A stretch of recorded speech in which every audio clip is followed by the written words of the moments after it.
বিশ্ববিদ্যালয় তো মুক্ত চিন্তা আর মত প্রকাশ করারই জায়গা, কিন্তু বাংলাদেশের কয়েকটি বিশ্ববিদ্যালয়ে মুক্ত চিন্তা, মত প্রকাশ আর ভিন্নমত চর্চার পরিবেশ নিয়ে প্রশ্ন উঠছে। রাজনৈতিক বিভাজনকে ঘিরে বাড়ছে উত্তেজনা। শিক্ষকদের কেউ কেউ বলছেন, ভয় দেখানোর সংস্কৃতি এখন বিশ্ববিদ্যালয়গুলোতে নিউ নর্মাল হয়ে উঠেছে। এমনটাই উঠে এসেছে ব্রিটিশ সাময়িকী টাইমস হায়ার এডুকেশনের এক প্রতিবেদনে। ঘটনার কেন্দ্রে রয়েছে ঢাকা বিশ্ববিদ্যালয়। সম্প্রতি বিশ্ববিদ্যালয় কর্তৃপক্ষের কাছে কার্যক্রম নিষিদ্ধ আওয়ামী লীগকে সমর্থনের অভিযোগে 231 জন শিক্ষকের একটি তালিকা দেওয়া হয়। তাদের বিরুদ্ধে ব্যবস্থা নেওয়ারও আহ্বান জানানো হয়। এরপর ঢাকা বিশ্ববিদ্যালয় কর্তৃপক্ষ 3 শিক্ষককে সাময়িক বরখাস্ত করে এবং আরও 4 শিক্ষককে একাডেমিক দায়িত্ব থেকে সরিয়ে দেয়। বিষয়টি নিয়ে পরবর্তী পদক্ষেপ কী হবে তা খতিয়ে দেখতে গঠন করা হয় 4 সদস্যের একটি তদন্ত কমিটি। এখানেই শুরু হয় নতুন বিতর্ক। ঢাকা বিশ্ববিদ্যালয় শিক্ষক সমিতি এসব পদক্ষেপের তীব্র বিরোধিতা করেছে। তারা বলছে, বিশ্ববিদ্যালয় কর্তৃপক্ষ নিজস্ব নিয়ম অনুসরণ করছে না। নিয়ম অনুযায়ী কোনো কর্মচারীর বিরুদ্ধে অভিযোগ উঠলেই তাকে শাস্তি দেওয়া যায় না। যথাযথ প্রক্রিয়া ও আনুষ্ঠানিক তদন্তের মাধ্যমে অভিযোগ প্রমাণিত হওয়ার পরই ব্যবস্থা নেওয়ার নিয়ম। আবার ঢাকা বিশ্ববিদ্যালয়ের গণ্ডি পেরিয়ে এই পরিস্থিতি ছড়িয়েছে অন্য বিশ্ববিদ্যালয়েও। গত 1 মাসে পটুয়াখালী বিজ্ঞান ও প্রযুক্তি বিশ্ববিদ্যালয়, চট্টগ্রাম বিশ্ববিদ্যালয়, জগন্নাথ বিশ্ববিদ্যালয় এবং ইসলামী বিশ্ববিদ্যালয় আওয়ামী লীগ সমর্থক বলে অভিযোগ ওঠা শিক্ষকদের বিষয়ে তদন্ত কমিটি গঠন করেছে। 2024 সালের জুলাইয়ে শিক্ষার্থীদের আন্দোলনের মুখে আওয়ামী লীগ সরকার ক্ষমতাচ্যুত হওয়ার পর থেকেই দেশের বিশ্ববিদ্যালয়গুলোতে রাজনৈতিক টানাপোড়েন নতুন মাত্রা পেয়েছে। এর মধ্যেই শেখ হাসিনা বাংলাদেশে ফিরে আসার ইচ্ছার কথা জানিয়েছেন। তিনি বলছেন, চলতি বছরের শেষ নাগাদ দেশে ফেরার পরিকল্পনা রয়েছে তার।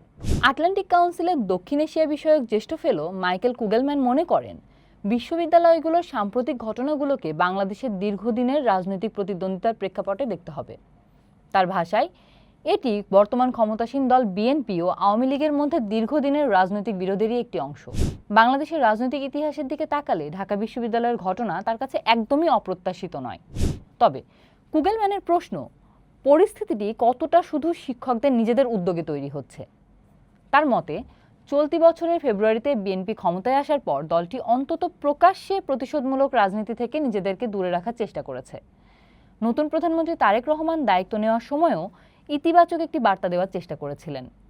সেই জায়গা থেকেই কুগেলম্যানের কাছে বর্তমান পরিস্থিতি কিছুটা বিস্ময়কর। তিনি বলেন, নতুন সরকার প্রকাশ্যে যে ধরনের অবস্থান নেওয়ার চেষ্টা করেছে তার পরিপ্রেক্ষিতে এখন এ ধরনের ঘটনা দেখা যাওয়া লক্ষণীয়। আরেকটি বিষয়ও তার নজরে এসেছে, 231 জন শিক্ষকের তালিকা। কুগেলম্যানের মতে, এত সংখ্যক বিশ্ববিদ্যালয় শিক্ষক আওয়ামী লীগের প্রতি সমর্থন রাখতে পারেন এমন ধারণা থেকেই বোঝা যায় দলটির প্রতি উল্লেখযোগ্য পরিমাণ সমর্থন এখনও থাকতে পারে। অথচ অনেকেই মনে করেছিলেন আওয়ামী লীগের রাজনৈতিক ভিত্তি ধ্বংস হয়ে গেছে।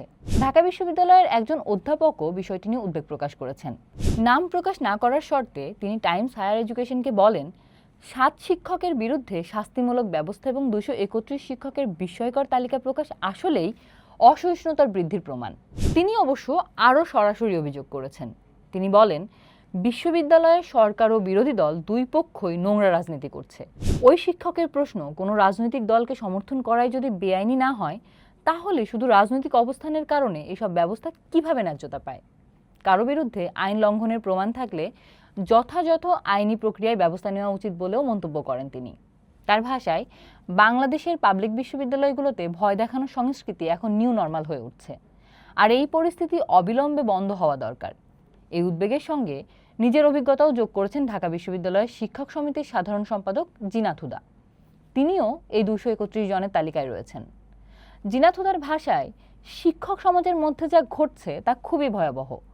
বিশ্ববিদ্যালয়ের যে মূল্যবোধগুলো মুক্ত চিন্তা ও মত প্রকাশের স্বাধীনতার কথা বলে, সেগুলো ঢাকা বিশ্ববিদ্যালয় সহ অন্যান্য শিক্ষা প্রতিষ্ঠান থেকে হারিয়ে যাচ্ছে বা অনুপস্থিত।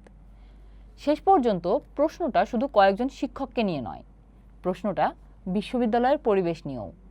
ভিন্ন রাজনৈতিক মতের কারণে একজন শিক্ষক কতটা নিরাপদে মত প্রকাশ করতে পারবেন, আর অভিযোগ উঠলে তার বিরুদ্ধে ব্যবস্থা নেওয়ার প্রক্রিয়াই বা কতটা স্বচ্ছ থাকবে।